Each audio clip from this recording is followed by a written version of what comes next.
welcome to Radio Sensation. I'm your host, Dan. And in this episode, I am going to be taking a look at a box of paperbacks. Usually on a day off, I try and do a couple of videos early in the morning before I have to get to my work-a-day kind of stuff. I had too much stuff to do today, so I really don't have time to make a video, except that one of the things I had to do is I have some boxes in storage which were cardboard boxes, and I don't want to have cardboard boxes in there. I want everything to be in plastic bins. Cardboard box is not a good way to store anything. These aren't. These are the kind of boxes you use for moving or something. They're not acid-free comic boxes or anything. And my daughter had asked me for some. She just graduated college. Over the summer, she was going to read some stuff, and she wanted to read some zombie apocalypse books. And, I have some older ones somewhere. I'm going to, hopefully, I don't know if any are actually in these boxes, but I told her I'd look for some today. So what I'm going to do is I'm going to just open this first box. We'll look through it together, see if there's anything fun for me to talk about that you might be interested in, and then hopefully we'll also find some stuff for her. So let's get cracking. Okay, so I cut open the box, the tape on the top, and start pulling. Oh shit! Well, right away I can see the product in this. The books in here are. I don't think I'm going to find anything of the type my daughter's going to like. Let me get these oversized books out here first. Here's a Guide for the Film Fanatic by Danny Perry. He's the author of Cult Movies. That was a big series of books when I was younger. It was kind of somewhere between Leonard Maltin and the Psychotronic Film Guide. His books were kind of, he didn't find as many, even his cult movie books did not have some of the weirder stuff like Michael Weldon would do. As a matter of fact, almost by the time I got the cult movie books, I was already familiar with the vast majority of the movies he was talking about. But for some people, those two cult movie books were their entranceway to seeing obscure films. This are just films that he would kind of recommend that you might not know. It's like a critical checklist of more than 1,600 must-see midnight movies, classics, silence, epics, camp favorites, cult picks, sleepers, video smashes, and more.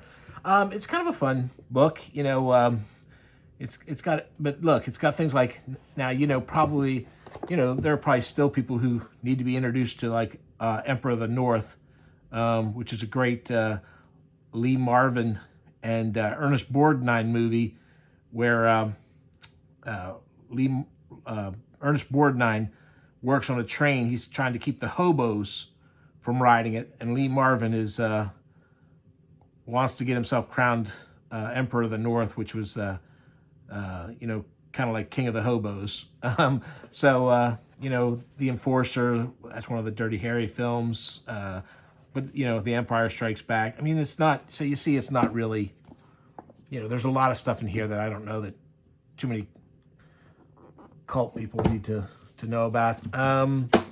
This is the Bond Files. I got this through I think I got this, if I remember correctly, it was through a mail order place.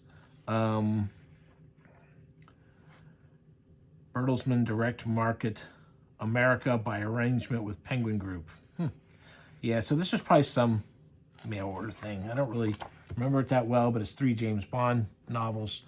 To be honest, I don't know that I like them okay, but the Bond novels are not some of my top ones, but it was a cheap way to get a couple.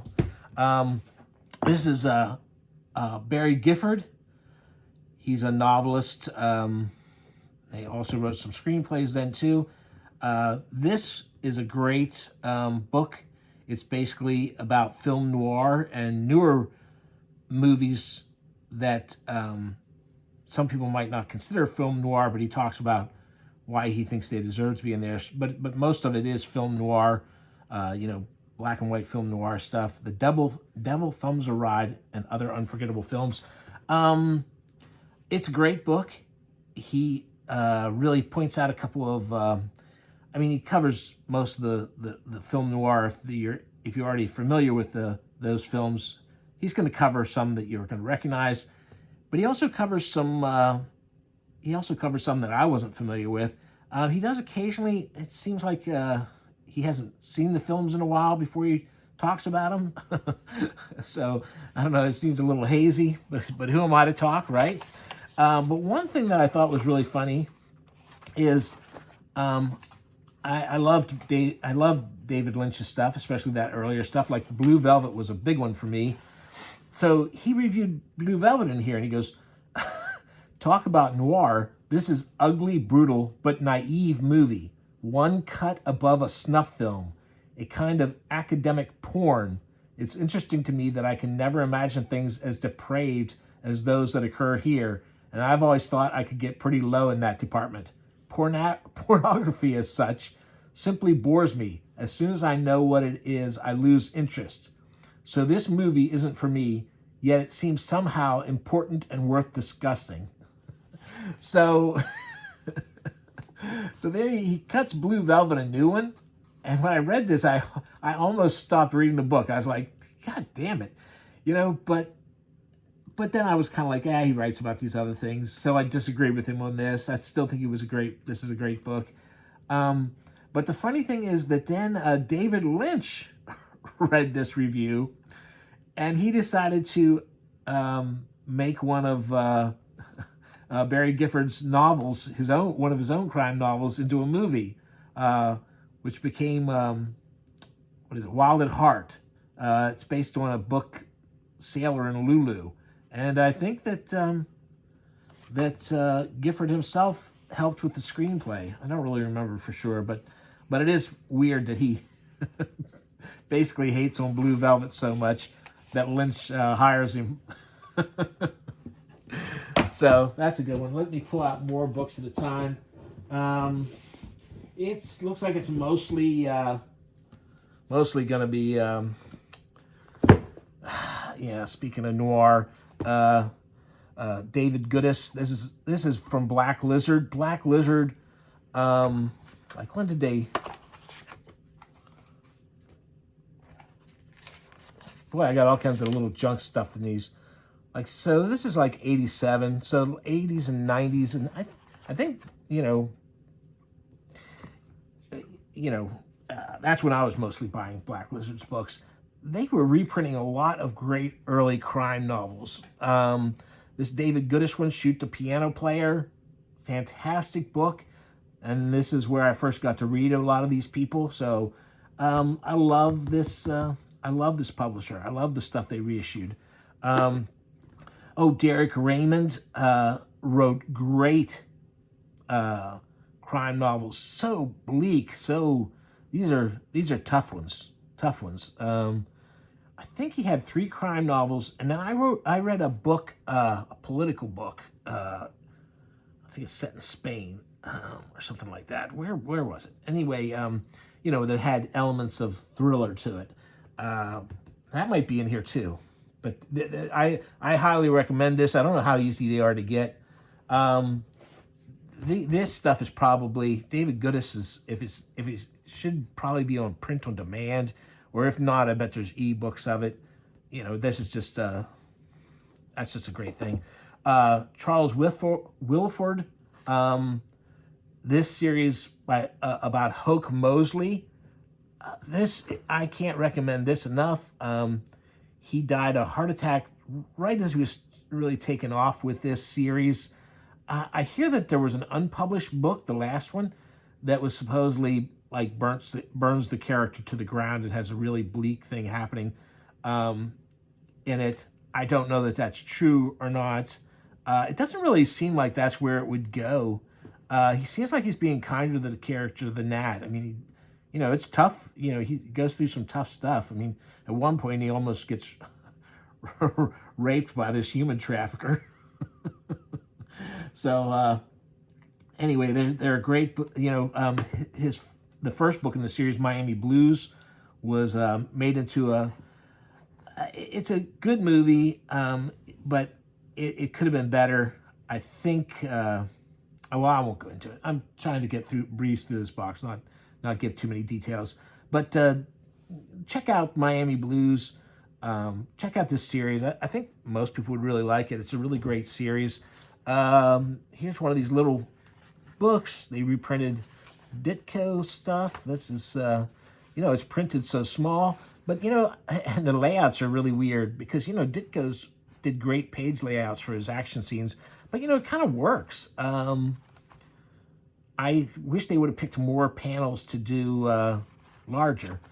Anyway, these are cool little books. I have a Fantastic Four one around. I can't remember what else I have in that series, but those are pretty cool. William P.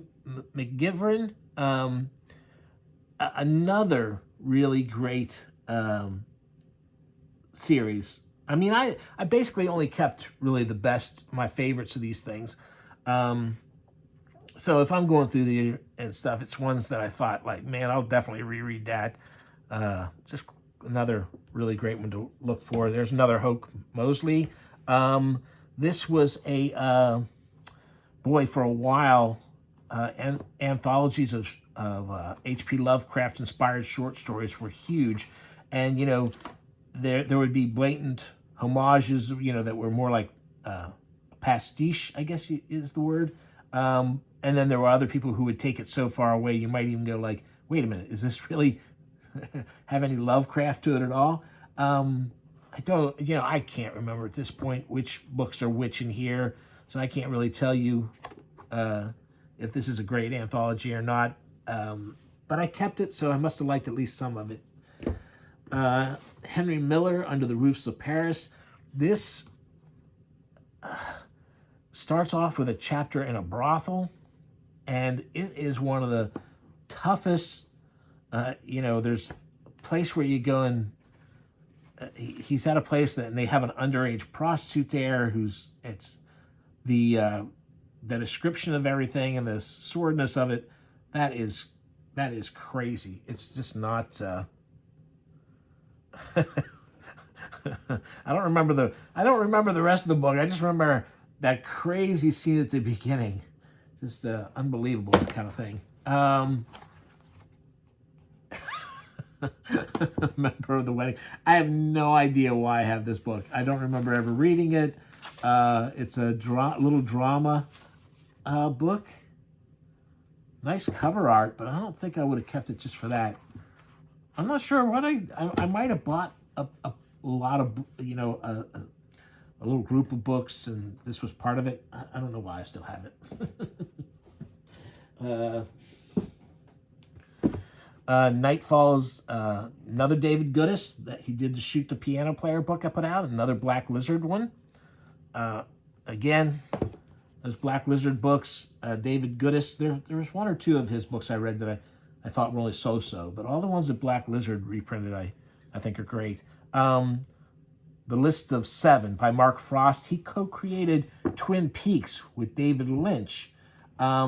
This is one of those books that kind of mixes history, characters who are based, he changes the names, but they're basically loosely based on famous characters from books, kind of like League of Extraordinary Gentlemen, but not as blatant as that one. This is a great book, a great horror fantasy.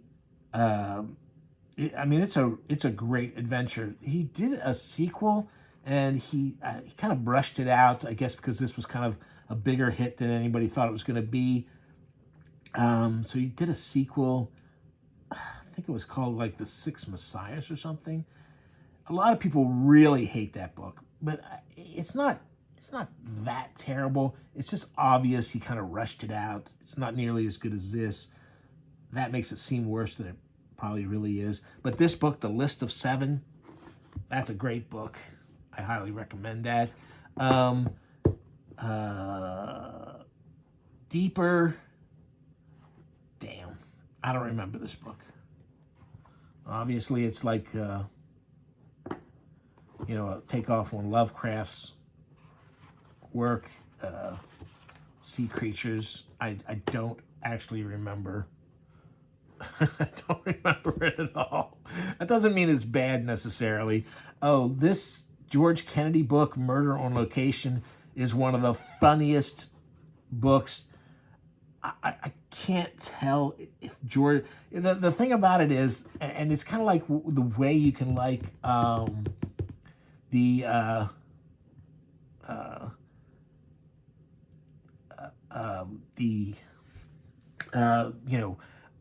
Power Comics or something, where part of the real charm of it is you can't tell what's serious and what is tongue-in-cheek. It's the same with this. He comes off as a big-headed know-it-all who wins an Academy Award when he takes over this movie when the director's murdered and all this stuff. It's just unbelievable. It's really crazy.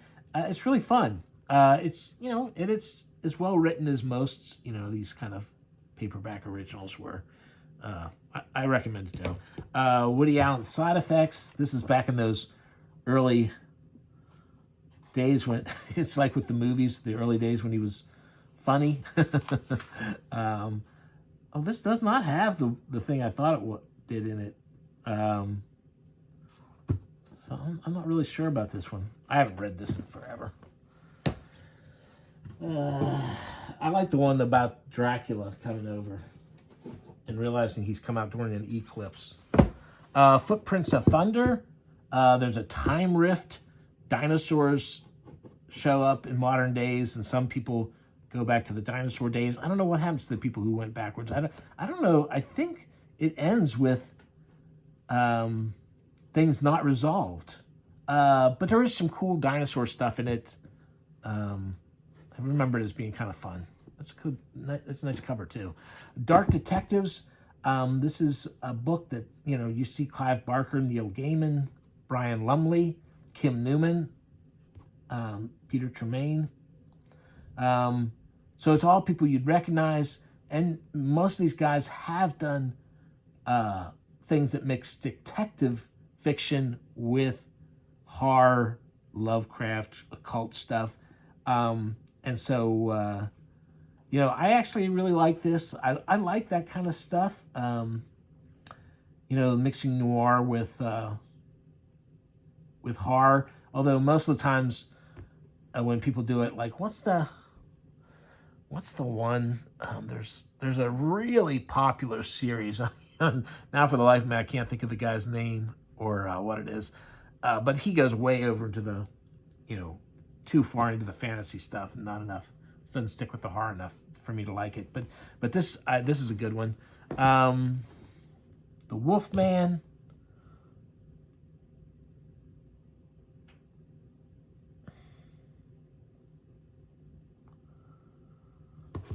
Damn, I cannot remember this one. I do not remember this one.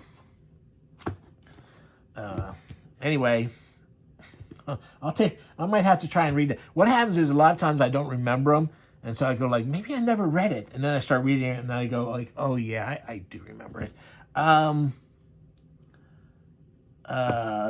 This isn't a Black Lizard, but it might as well be because it's Jim Thompson, the killer inside me, folks.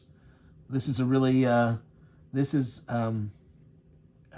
sheriff who's also a killer who uses his position to get away with murder, bullying people. He's a cruel sadist, and it's written, seen through his eyes. It's really, it's really kind of over the top. It's been made into a film several times. I don't think it's Jim Thompson's best book, but it's good and it's really worth reading.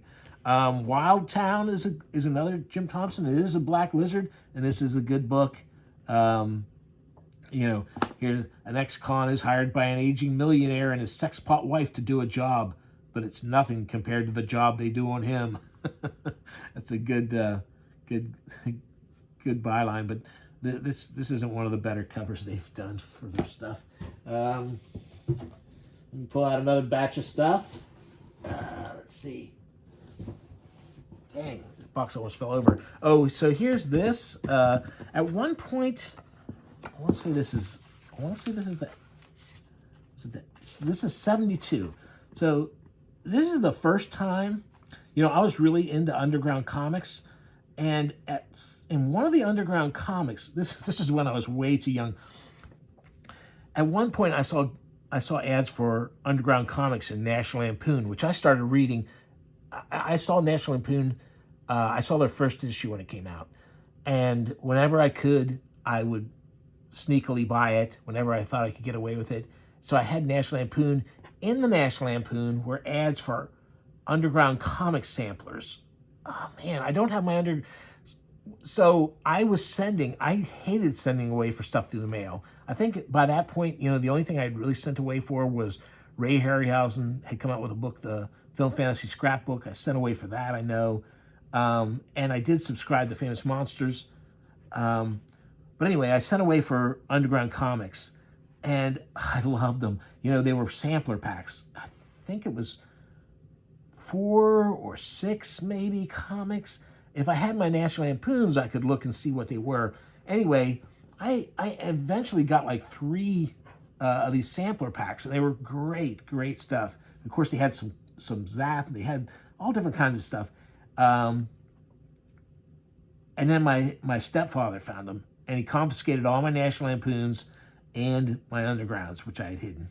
I had them hidden, and he found them and confiscated them and never saw them again.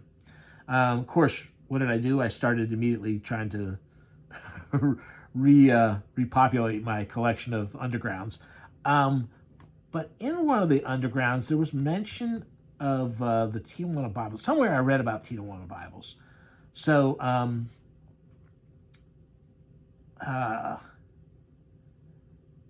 I didn't get this right away. I didn't get this in 72, but I did get this not too long after. And I don't remember where. That might have been through the mail too. So anyway, this came out in 72. So the Tijuana Bibles, you know, most people now know, they were these little things that were sold under the counter. They're all your favorite movie stars and athletes and cartoon characters having sex. There's a lot of Tijuana Bibles that seem like where the guy or the gal starts farting during sex. I don't know. Maybe that was more of a thing back in the 40s. I don't know. But anyway, I can't really show too much of this. This is as hardcore as comics get. Pretty wild stuff. Yeah, I don't want to. I can't show that. But anyway, so I held on to that. Hard Case Crime. They're another. They came later than Black Lizard, but they did reissues of older crime stuff, and also new guys writing in the style of the old guys. Robert McGinnis, a great cover artist for the paperbacks. He's you know, you see these famous, you know, it comes probably from working in advertising beforehand, you know, because these are all like model, you know, these go, you know, a fashion model kind of build to them. Man, I don't remember this book in particular though. 6 years after quitting the Florida mob, Peter Mallory is about to be dragged back in, stalked by a vicious killer, and losing his hold on power. Huh. Well, you know, I don't remember this book, but this is I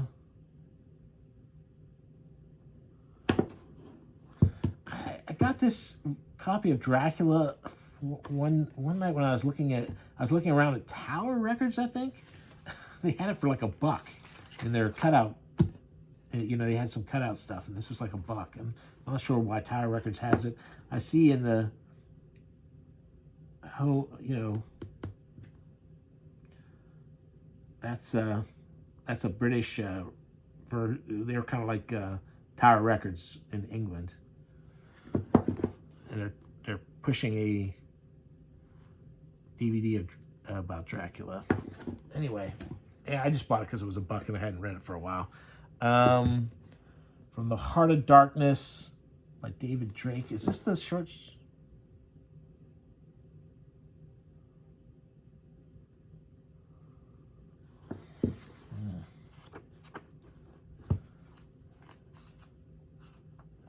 Oh yeah.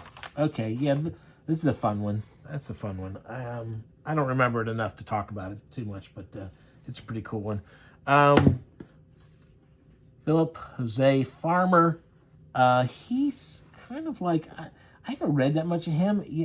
Hugo Award winning author. He wrote a lot of mainstream sci-fi kind of stuff, but he also did some really wacky stuff. And one of his things was, you know, he did all these things where he tried to draw a line down through all the pulp heroes and even the people beforehand, like Sherlock Holmes to Doc Savage to Tarzan, that somehow they all shared the same bloodline. Doc Savage, all these guys, really kind of weird. But as a way to explain these exceptional guys. This is a weird one. This one has the scene I remember most in this is there's a scene where Tarzan kills a lion, and you know the joy he gets from proving his superiority over the lion is he ejaculates all over it. When he's doing his Tarzan yell, ah, and ejaculates. So yeah. James Caan. This is a book of his short stories by the author of The Postman Always Rings Twice. There's some good stuff in here. You know, Penguin. Penguin did that one. All right, I'm going a little slow. I should be going faster than this.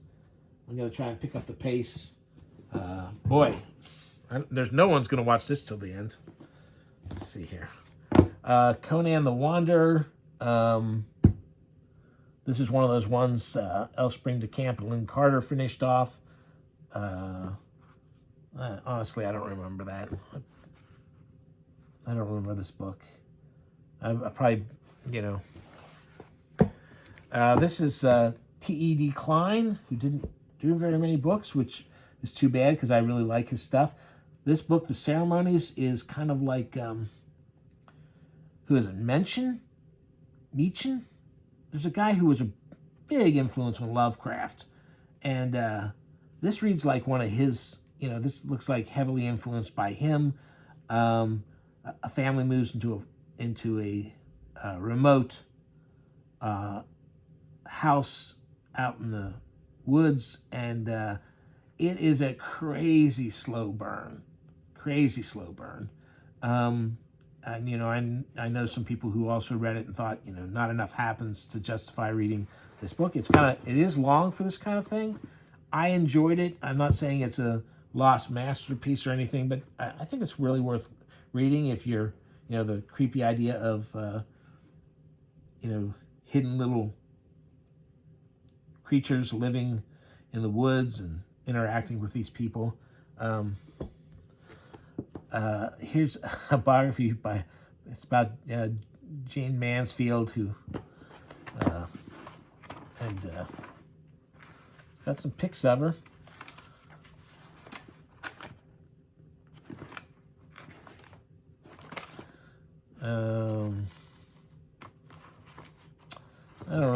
I don't really remember this. I might not have finished even reading it, to be honest with you. Batman. So some early Batman done in a format like the Marvel ones there. The Hot Blood series. Oh, yeah, this is erotic horror. I don't know how, I don't remember it being that scary or erotic, but hey, they tried, and I bought. So, this is a really, this is a really wacky one. The Bloodworm. A mighty city fallen prey to a blood-sucking nightmare. Great cover. Okay, let's keep moving here, folks. Oh, and here's a hard case crime that I got at was it Ollie's back in the days that had that sticker. One of those kind of places had a bunch of them for $2, and it was a good deal. Like I said, Hard Case and Black Lizard. I think Black Lizard had more things that I think of as surefire classics, but these were great too. Another Jim Thompson one, Roughneck. This was, and here, like I said, Hard Case also did. Max Allan Collins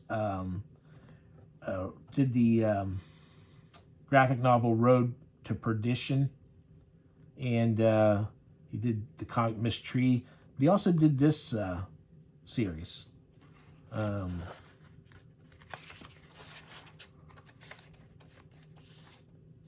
2009. This is probably this might be the newest book in this box. But they're pretty good. They started making a TV show about Quarry, and I thought it has a very incredibly cliched flashback to his Vietnam days. It's really not very good. But after that, the show was pretty cool. James Cain. Black Lizard, another Jim Thompson one, The Alcoholics. Another book of short stories based on the Cthulhu mythos. And I did read this once, but I was very good with this spine. This spine is in great shape. I'm proud of myself. All right, folks, I'm almost through with this. I don't even know if anybody's enjoying. Is anybody still watching at this point? The Neanderthal. This came out when Bigfoot stuff was kind of a big deal. It's got parts of it that are pretty men's action adventure-y. If I'm remembering correctly, isn't this the one where at the end? Yeah. So it's a fun book to read. It really is. These people get stuck in a location with these tribe of Neanderthals, and there's other people racing to.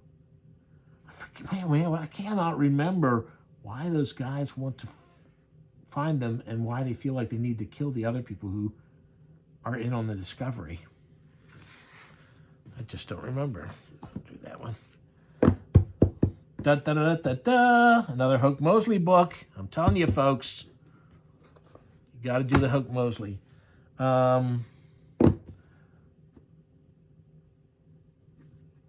Man, Blue World. Boy, I remember his other books. I don't remember this one.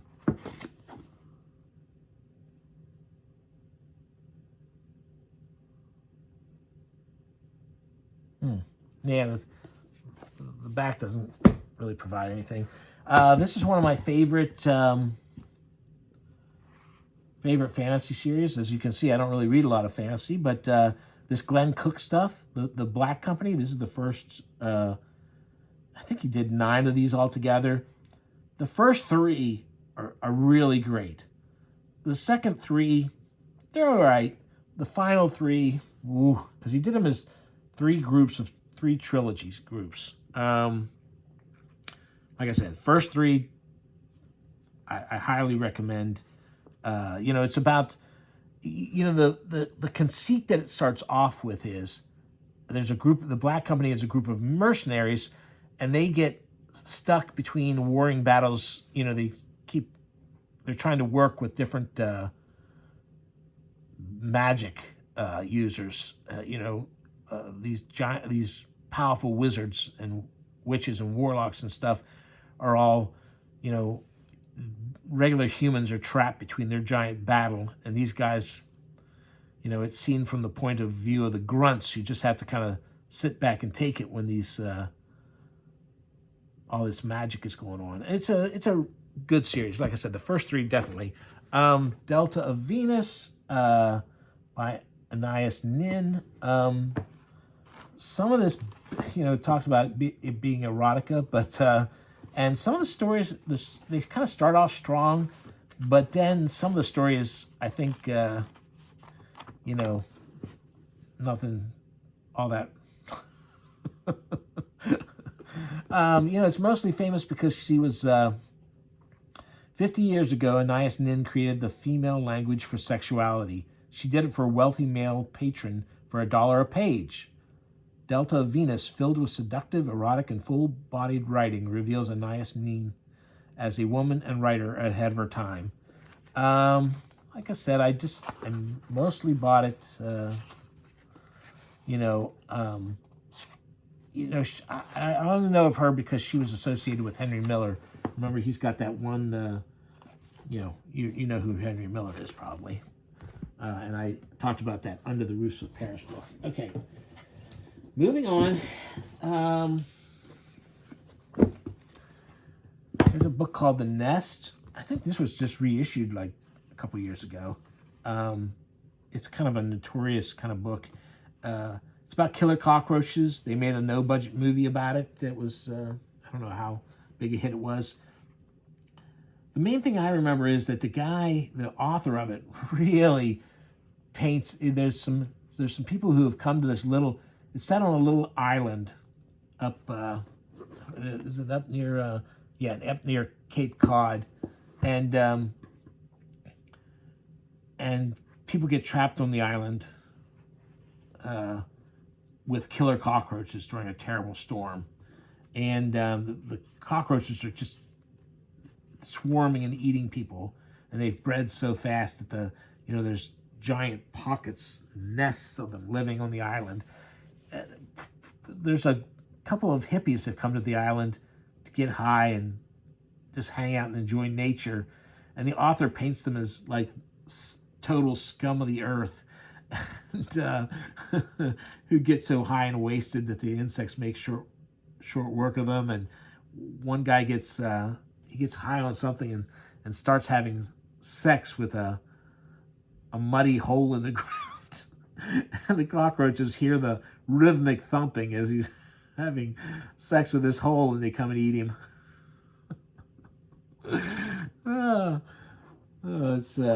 It's got some really gruesome stuff in it. It's really gruesome. The movie couldn't do it justice. They didn't have the budget to do that. It's a wacky book. Like I said, it was just reissued. This is Beware the Beast. These were books that were some of the first horror anthologies I read that seemed kind of like more modern and adult-based than some of the stuff I've been getting at the library. But look, it's got people like H.P. Lovecraft and stuff in it. Yeah. Just a couple of horror paperbacks. Wake of the Werewolf. So there's a creature that's killing and eating people, and he goes, only Abraham Stroud dares to think the forbidden names: Wendigo, Sasquatch, werewolf. And only Stroud faces the most terrifying truth of all: wolves travel in packs. Yeah, there's a surprise twist in the end of that one, if I remember correctly. Okay, this is the last of the pile. James Elroy, L.A. Confidential, modern noir. I looked at this when it first came out, and I was going there's no freaking way. I thought the Black Dahlia looked great, but then I loved the Black Dahlia, so I was going okay. And the Big Nowhere, that's another big one. He somehow manages to get big books that have the feel of the shorter crime novels that I love so much. I think this first three books, and some of his later stuff, but mostly it's these first, You know, the Black Dahlia, those aren't his first books, actually. There's earlier stuff, but this trilogy of books, the Black Dahlia, The Big Nowhere, and L.A. Confidential, that's the stuff. Some of his other shorter, pulpier stuff are good too, but this is the ones to look for. Another Black Lizard, Jim Thompson. Dangerous Visions. This was a great compilation of sci-fi put together by Harlan Ellison. Good book. Another, I think this is the second trilogy starting, right? Let's see. Oh no, this is the third trilogy. So that's when it starts going down. Monster.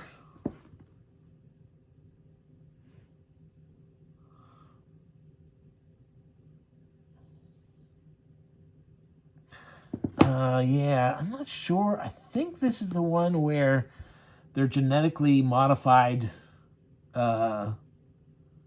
apes that act like people think are Bigfoots or something. I think that's what that is. Death Walker.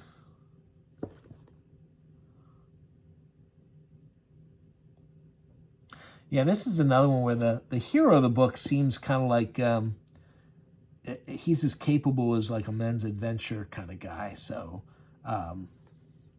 you know, not very, you know, it's kind of like a cross between men's adventure and horror. So, it's not bad.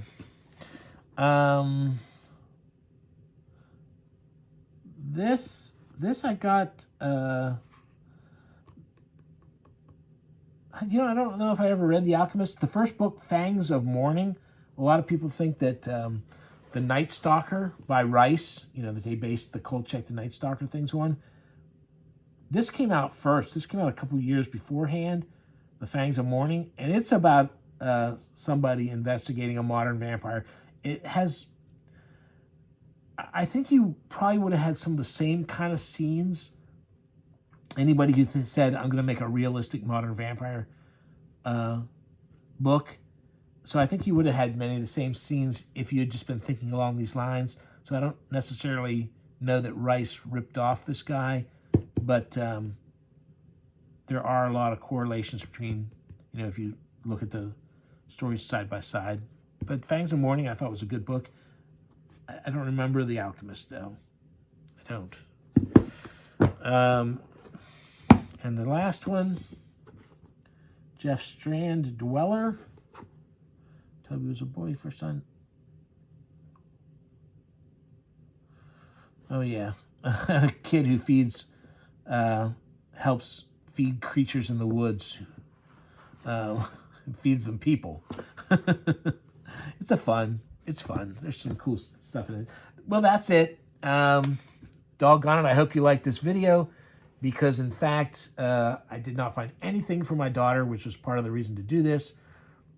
Now, though, I've got to switch all these books over to a plastic tub instead of this cardboard box.